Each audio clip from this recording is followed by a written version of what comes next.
Nonprofit money is flexible. That's what my new boss smirked as he clicked his pen and signed the transfer order. $500,000. Not his, not ours. Meant for programs, housing, food. Gone with a stroke of his hand. He slid the paper back toward me, daring me to object. "Don't look so tense," he said. "This is how the game is played." I nodded. Mask steady, heart cold.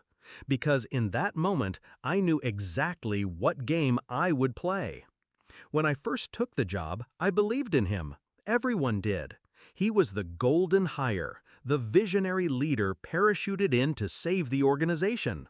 Charisma, speeches, handshakes that lingered just long enough to feel important. Donors adored him. Staff obeyed him. And me? I was grateful. He noticed me, promoted me quickly, said I had potential. But attention can be a leash, and soon I saw what hid behind the charm. Trips logged as outreach that were nothing more than vacations. Contractors who were also his cousins.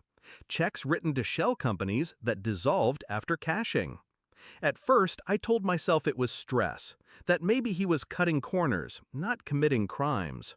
But lies rot fast. And his grin when he moved that $500K was the smell of decay. I didn't confront him.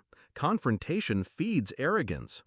Instead, I listened, I watched, I memorized. Late nights, I locked my office door and copied files. Transfer memos, false invoices, even his emails where he bragged to friends. He wasn't just stealing, he was proud of it. He thought I was naive. He mistook silence for loyalty. But silence can be a blade if you sharpen it. The trap had to be perfect. No leaks, no suspicion. He trusted me with the ledger, so I used that trust against him. I created 2 binders, one with his doctored numbers, the one he paraded to donors and board members, the other, the real ledger, untouched with every theft highlighted, every transfer traced back to him. And then the call came. A federal auditor scheduled a surprise review. He swaggered into my office that morning, adjusting his tie like a man untouchable. "You'll have the binder ready, right?" he asked. "Yes," I said, my voice calm. Too calm. The meeting room was silent except for the hum of fluorescent lights. The auditor sat stiff, professional, eyes sharp as glass. My boss leaned back in his chair, confident. I placed the official binder in front of him first. His fingers flipped open to the first page, and I watched it happen. The grin died. His eyes froze. His throat bobbed as he swallowed. Because staring back at him wasn't the polished fiction he'd built, it was the truth. The transfers, the shell companies, the signatures, all in his handwriting, every crime laid bare. He looked at me then. For the first time, his mask cracked. Fear flickered through the cracks.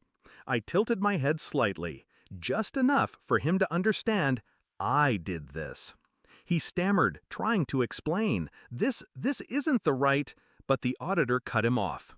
"It's the one you signed for, correct?" Cornered, trapped. His own pen, his own arrogance, now evidence against him.